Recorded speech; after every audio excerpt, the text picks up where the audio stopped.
Welcome to Rag Making. So today I'm going to show you how we're going to use a hessian sack, some old bed sheets and t-shirts to make a rug that you can walk on and that is machine washable. You'll also need one of these, they're called a prodder. So on the website, theminismallholder.com, I've put a link in for one particular type, but this one's more of a wood turned one, so it's up to you whatever type you want. And you need a nice pair of scissors.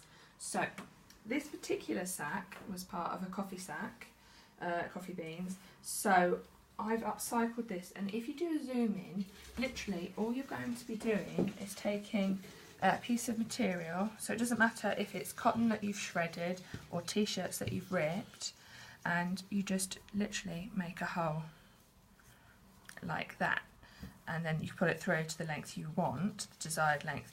Now with these, because they're from a coffee sack, they've already got a hem on the one side, and on the top here there's quite a nice hem. So with this particular type, you're going to have to actually work it through before you put your material through. And then because you're going to put lots in a row, don't worry about the size of that hole, it's not going to pop back through, because what will actually happen is the one next to it will then secure it. So this is quite a time consuming craft, but you can see the actual prep work for it isn't too bad.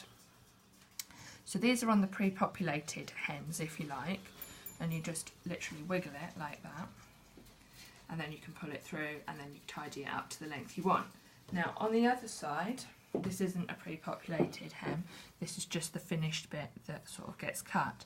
So what you will have to do is, on your design, you'll have to decide where you want to fold it over, and then you can iron it, or what I like to do, instead of ironing it, because I don't like to find where my iron is, I'll actually use some of the colours that I want and start from there and then move it down. It is tempting, as I've done here, to actually put a full line in to hold it in place. The problem with that is it kind of interferes with the rest of the project. So I'm going to show you this one in more detail in a second. And let me just show you one that I made around about 9 years ago, maybe even longer. So with this one, and I wouldn't do this again, because this is 2 pairs of jeans and a rugby top. So you can see I've designed a nice heart shape, got it exactly the way I wanted it. But then because these are slightly longer and potentially a little bit more sort of close together than you might like, the shape's completely lost by the time it's as a rug. So if I wanted to, I could then trim these all down. But because, so say with the jumper, the rugby top, that rips nice and easily, and you've got pretty secured strips. Realistically, you're going to want to go probably around about 1 inch to each strip. So when you cut them, they're around about that sort of width.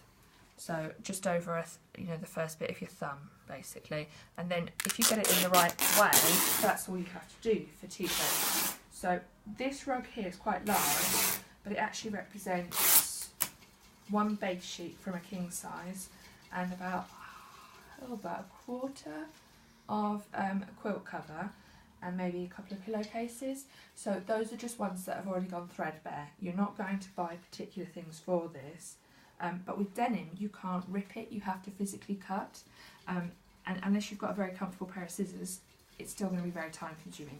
So because this is about 8-9 years old, this has actually gone through the washing machine on numerous occasions, and it's sort of faded because it's been in light, but as you can see, it's quite a thick rug and it lasts quite a long time.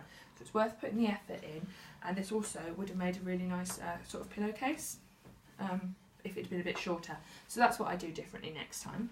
But then if I look at this one, so it's been quite a while since I've last done one, and this is my latest project because I've been given 10 hessian coffee sacks, so I thought I'd do a big project to start with.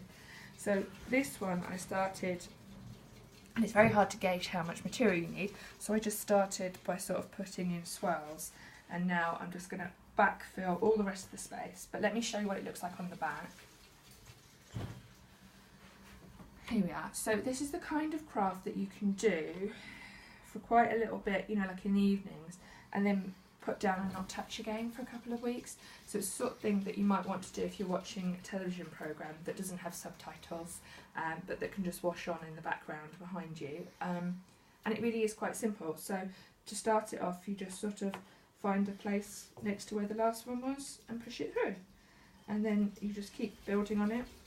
And I mean, if you do it the way I've done it here, it's a bit depressing because you can see you've only done like an inch or two in the evening, but instead if you do it in swirly patterns, it becomes a lot easier. You can get one of those thick marker pens, and on the back where you don't want the colour to come through, you can draw your design. So if I wanted to do a heart again, or if I wanted to do roses or flowers in any way, I could do it like that.